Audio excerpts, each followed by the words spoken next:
நம்ம மூஞ்ச பார்த்து கண்ணாடியில் நம்மளே காரி துப்பிக்கணும். ஏன்னா இப்படி சொல்கிறேன்னா, அப்பேற்பட்ட சொசைட்டி தான் நம்ம இப்போ இருக்கோம்.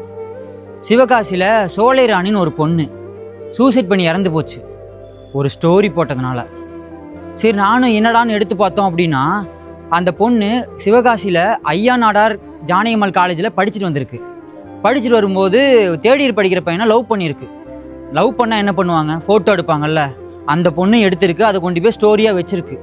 அதுவும் எங்கே, காலேஜுக்கு வெளியில் தான் அந்த ஃபோட்டோவே எடுத்திருக்காங்க. அந்த பொண்ணு ப்ரைவேட்டாக தான் ஸ்டோரியை வச்சுருக்கு. அதே காலேஜில் படிக்கிற ஒரு பொண்ணு அதை ஸ்க்ரீன்ஷாட் எடுத்து அந்த காலேஜில் இருக்க ஒரு பாடு ஒரு பியூனுக்கு அனுப்பியிருக்கு. அந்த நாய் என்ன பண்ணான்னா, அந்த காலேஜில் இருக்க நிறையா ஸ்டாஃபுக்கு அனுப்பிட்டு பிரின்சிபலுக்கு அந்த ஃபோட்டோவை அனுப்பிவிட்டான். பிரின்சிபலு படித்தவன் தானே, அவனுக்கு அறிவு இருக்கணும்ல. ஒருத்தங்க பர்சனல் லைஃபுக்குள்ளே போகணுமா வேணாமான்னு அவனுக்கு தெரியக்கூடாது? அப்படிலாம் இல்லை. அந்த பொண்ணு ஃபோட்டோவை பார்த்தாச்சா, அந்த பொண்ணை கூப்பிட்டாச்சு. பொண்ணை கூப்பிட்டது மட்டும் இல்லாமல் அவங்க அம்மாவையும் கூப்பிட்டு வந்து வச்சு எல்லாரும் முன்னாடியும் அசிங்கமாக பேசியிருக்காங்க.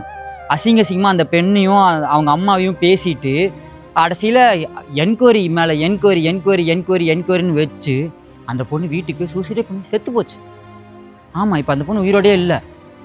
ஒரு பொண்ணு சூசைட் பண்ணி சாகிற அளவுக்கு மன உடைச்சல் இருந்திருக்குன்னா அப்போ எந்த அளவுக்கு அவங்க கேவலப்படுத்தியிருப்பாங்கல்ல.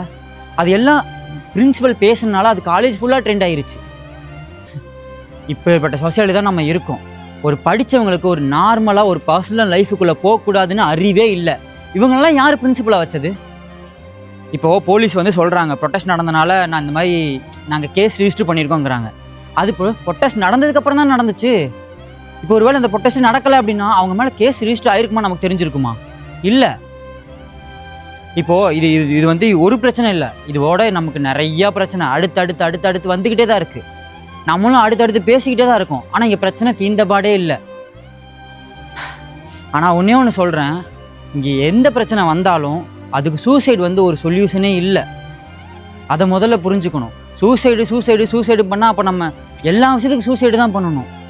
அதனால் தயவு செஞ்சு யாருமே சூசைடுக்கு வந்து அது ஒரு தீர்வே இல்லை, அதை ட்ரையே பண்ணாதீங்க. அது வேஸ்ட்டு, அதை பற்றி யோசிக்கிறதே வேஸ்ட்டு. ஜாதியை பத்தி கேட்கறதில்ல, அதுக்குள்ள என்ன சொல்ல? ஜாதியை பத்தி எவ்வளவு கேட்டாலும்